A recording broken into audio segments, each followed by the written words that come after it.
Moi, je vais vous parler. Déjà, bonsoir tout le monde.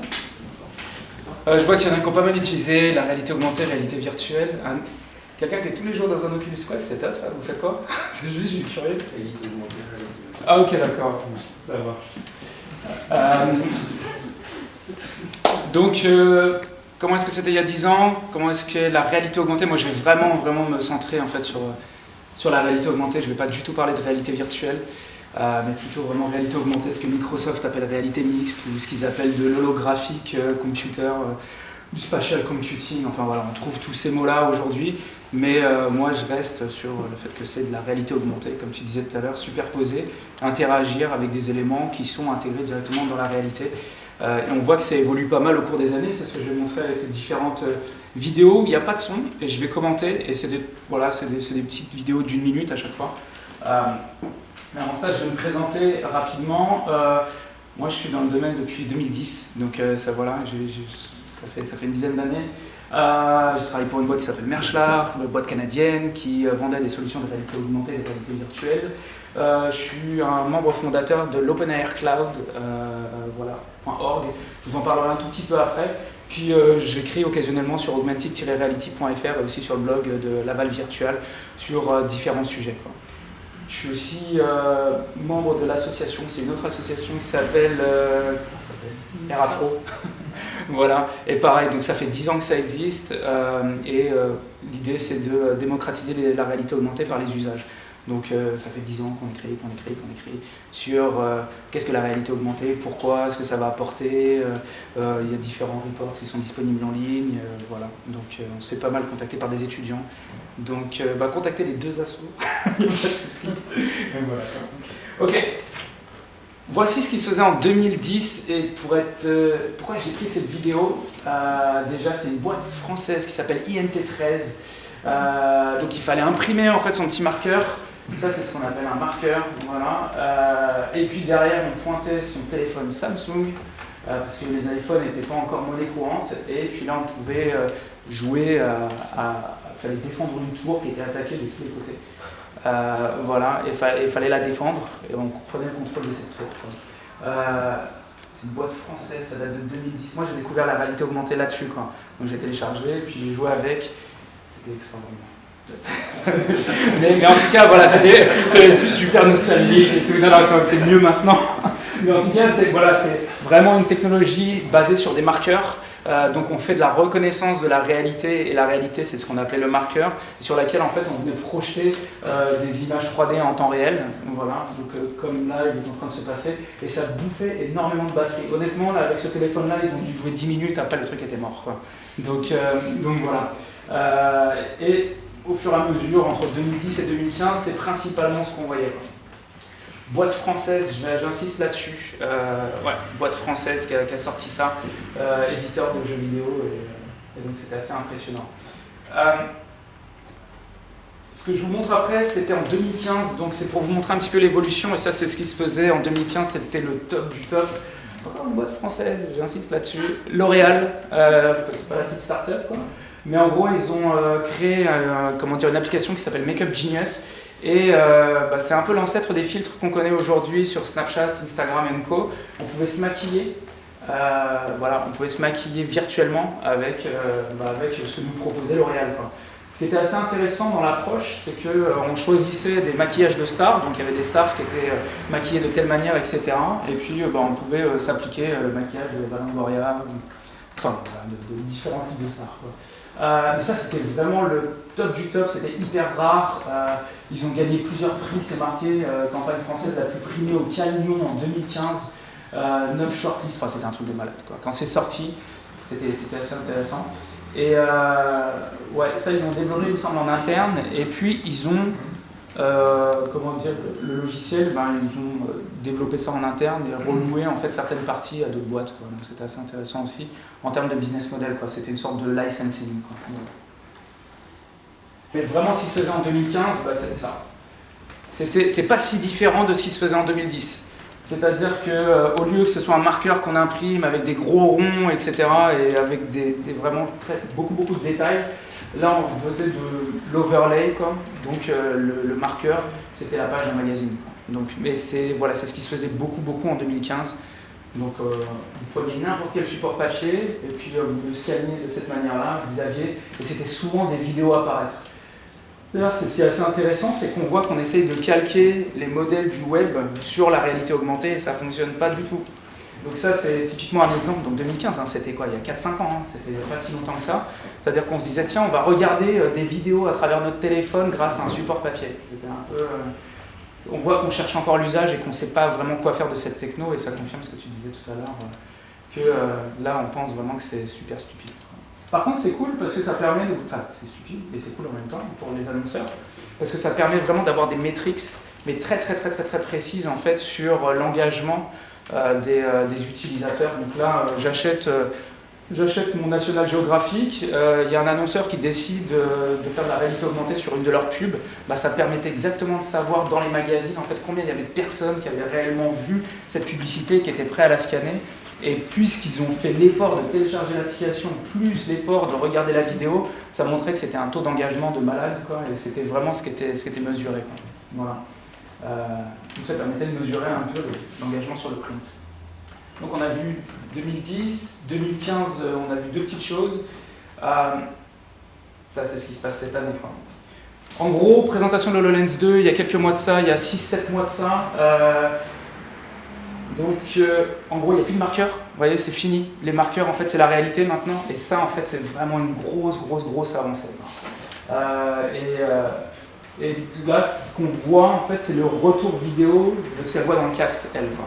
Alors attention, HoloLens, ils sont super vendeurs. Et moi, je ne suis pas content pour ça. Mais il y a un champ de vision qui est assez réduit. C'est comme si, en fait, vous aviez, je crois que c'est 60 degrés ou quelque chose comme ça. Ouais, donc c'est comme si en fait vous voyez l'hologramme mais que sur cette partie-là, d'accord. Donc il n'y a pas une couverture complète de la réalité. Quoi. Et là en fait ce qu'on voit sur cette vidéo, c'est que ça c'est une capture de la présentatrice, donc c'est la VP de Azure de Microsoft. Et en gros dans la vidéo elle dit bah écoutez, voilà moi je fais des présentations un peu partout dans le monde, etc. C'est super sympa mon job, mais c'est pas évident pour la famille de me retrouver au Japon, etc. Donc maintenant, ce que je vais faire, c'est que je vais envoyer mon hologramme là-bas. Donc là, c'est son hologramme qu'elle envoie là-bas. Quoi. Et en gros, quand elle parle en temps réel, d'accord, et ben ça traduit automatiquement en japonais. Voilà. Donc je vous laisse regarder la vidéo si vous voulez le lien, il n'y a pas de souci, on vous enverra ça. C'est assez bluffant ce qu'ils ont pu faire. Quoi. Ouais, ouais. C'est un peu le futur de la réunion. Voilà. Donc ça a été un gros événement cette année. Et aujourd'hui, on va se le dire, c'est la boîte la plus avancée, en tout cas qui a un produit sur le marché, c'est la boîte la plus avancée Microsoft comparée aux différents autres. Quoi. Ils ne seraient pas contents s'ils m'entendaient dire ça, mais c'est un peu... voilà. La vidéo d'après, et je vais voir déjà si j'ai enlevé le son, on va commencer par là, et tac. Ça en fait c'est ce qui va arriver dans les prochaines années, donc on a fait le passé, on a fait le présent, et ça, ce qui se passe aujourd'hui, ce qu'on reproche aux expériences de réalité augmentée qu'on voit aujourd'hui, c'est qu'elles sont hyper solitaires, c'est des expériences où on est vraiment tout seul. C'est comme si on était sur Internet en 1997 et qu'on cliquait sur des liens, et qu'on était amené à des pages et qu'on devait télécharger des images offline. C'était l'internet pas très marrant des années 2000, enfin pas très marrant d'un point de vue utilisation, mais hyper excitant d'un point de vue entrepreneuriat.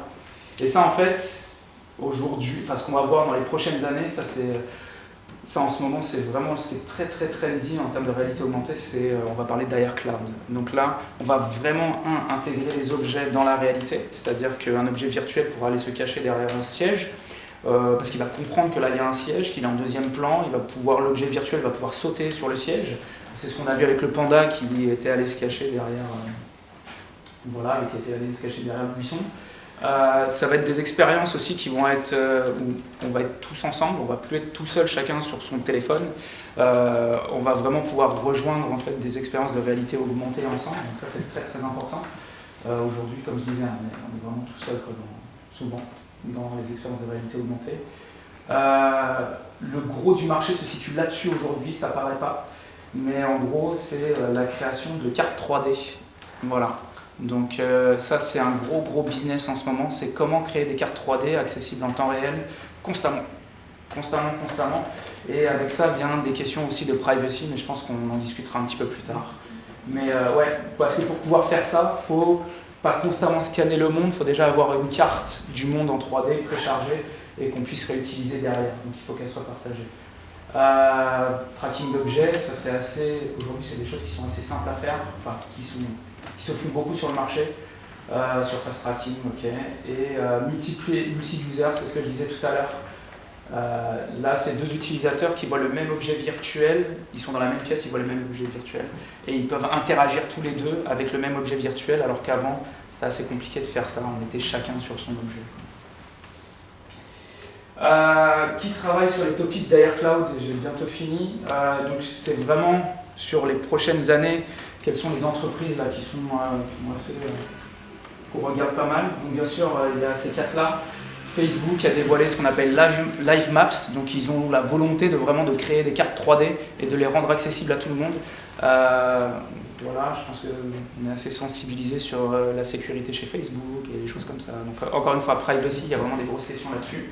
Magic Leap travaille là-dessus aussi, sur ce qu'on appelle le Magicverse. Tout ça, en fait, c'est de l'Air Cloud. Ils l'appellent tous par des noms différents, mais il y a un Magicverse, il y a Live Maps. Microsoft aussi a ce qu'on appelle Azure Spatial Anchor, voilà, qui permet de faire aussi des choses comme ça. Et bien sûr, Google, je ne me souviens plus du produit de chez Google, mais en tout cas, ils ont aussi quelque chose. Et il y a plein de startups à côté qui développent ça, et en voici quelques-unes. Là, elles sont principalement américaines, mais elles font des trucs assez dingues, quoi, quand même.